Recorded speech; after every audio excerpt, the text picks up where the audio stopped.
This Friday, March the 14th, we will be seeing the new set in Japan release, Heatwave Arena. This set is going to be making up a portion of our set, Destined Rivals, which means it's a good indicator to what kind of cards we will be getting. For today, we will be looking at some of the illustration rares, or as they call it, the art rares from this set, as well as if you should be holding off on this set or buying it. Let's dive in. So for today, we'll be looking at Poke Beach to look at some of these beautiful cards. And the first one we're going to be looking at today is Misty's Psyduck. Yes, a beautiful card. This just came out, I believe, on Friday of the previous week that passed, and it just sparked excitement all over the place. Because for those of you who were into the OG Pokemon and the OG Gen 1, Misty and Misty's Psyduck is just an amazing add-on. And this is just a beautiful card. It reminds me of Misty and Starmie from the Trainer Gallery cards that we saw back in the Sword and Shield era, but this one over here is just magnificent. It's just Misty swimming there with Psyduck. It gives me the memories of Gym Heroes and Gym Challenge when they had the first edition Psyduck, the first edition Misty Psyduck, that is. And for those of you who don't know what that card is or haven't seen that card in a long time, there it is. It's this beautiful card right over here, Misty's Psyduck from Pokemon Gym Heroes, the year 2000.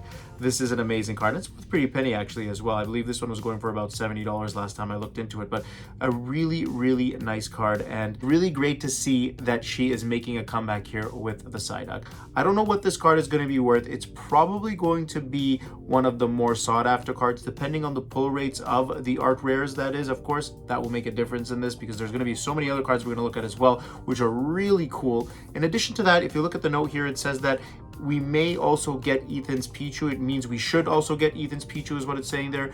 That would be really epic to see an Ethan's Pichu as well, because that would probably be the competitor of Misty Psyduck. So it'd be really cool to see that. And probably that card may drop even before or right on the same day I drop this video, because if this set is coming out on March 14th, I mean, we've only got a few days left before they can really release it. Or, you know, maybe they won't release it in the set and they'll add it in another one. But I genuinely think if they are, it's probably going to be a part of this set.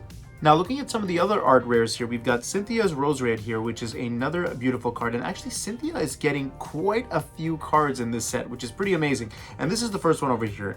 I think the ones that we'll see a little bit later will be even more exciting, but this is a nice addition as well.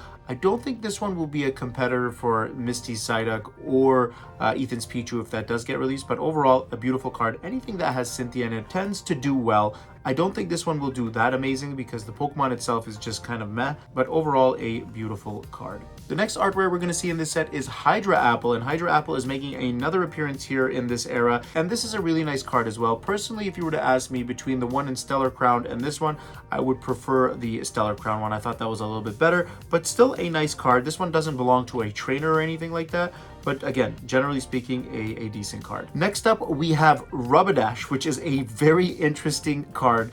I don't know what I feel about this card. This looks like a massive unicorn here. I don't know if it's like the mega version, and I know that's going to be something that's coming out soon, but I don't think it's a part of this set. But we've got Rubberdash here. I'm not too excited about this card, but you know what? Maybe some folks are who are into Rubberdash. It does have some nice colors here. If you look at the purples in the bottom with the flowers, and then, you know, his little flame going on his body at the top part of it. It's a decent card. Also making this list. I don't think it's one of the top cards though. And then we have Rotom here also making an appearance. This one actually is a really cool card. You've got some coffee over here. Looks like it's spilling over the desk. I don't know if that's a coffee machine as well. Yeah, it does look like a coffee machine there. It looks like a coffee machine. You got like a camera and you got a computer there.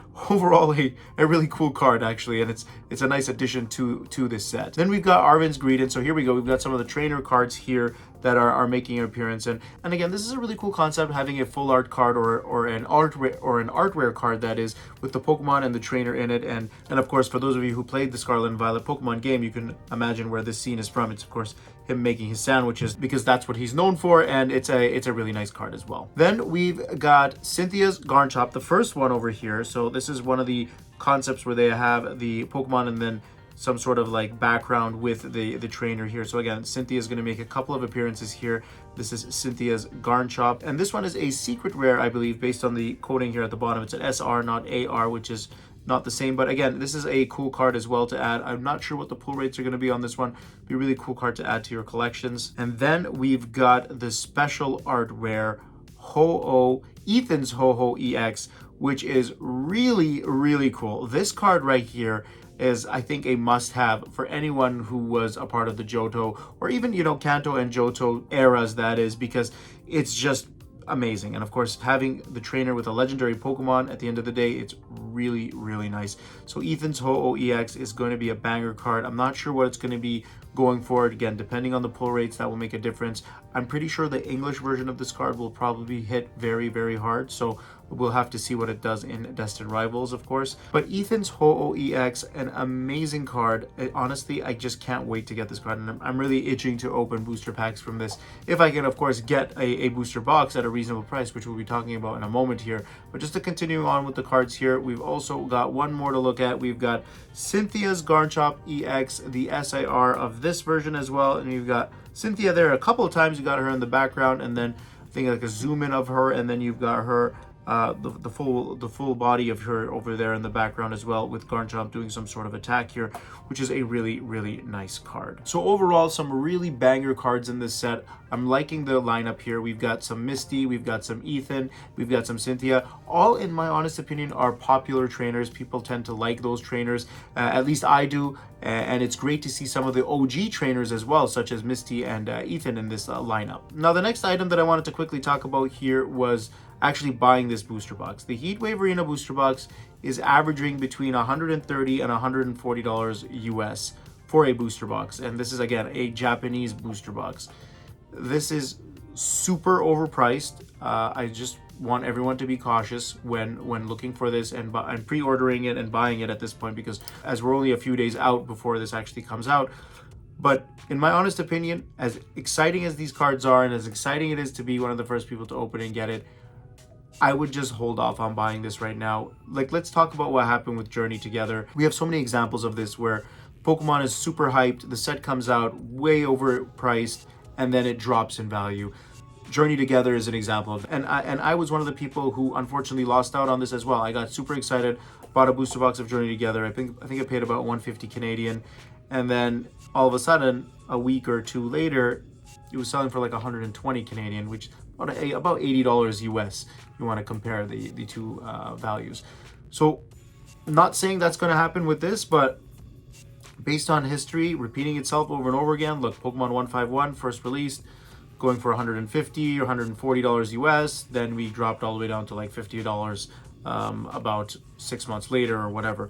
Same thing with Journey Together, but even worse. We started off at about 150, 160 Canadian, and we dropped down to about $120, $125 Canadian. At the end of the day, it's still an expensive booster box for Japanese, because again, Japanese booster boxes, they usually average around $60 to $80 Canadian. So these are outrageous prices we're talking about here. So in my honest opinion, this is just one example. I just pulled up a site that had pre-orders going for this set.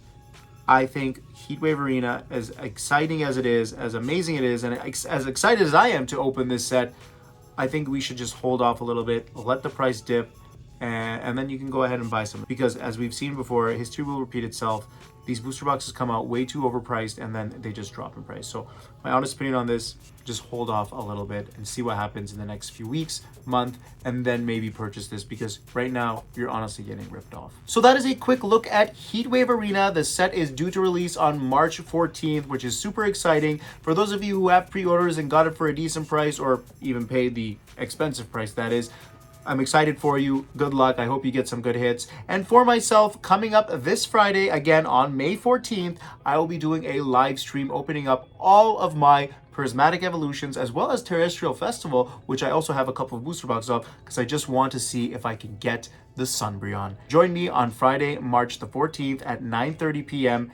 Eastern Time if you'd like to watch. And as always, we will also have a bunch of giveaways, so make sure you tune in. And if you guys got this far in the video, don't forget to hit that like button and subscribe. My name's TRV, you guys are the greatest, and I'll see you on Friday.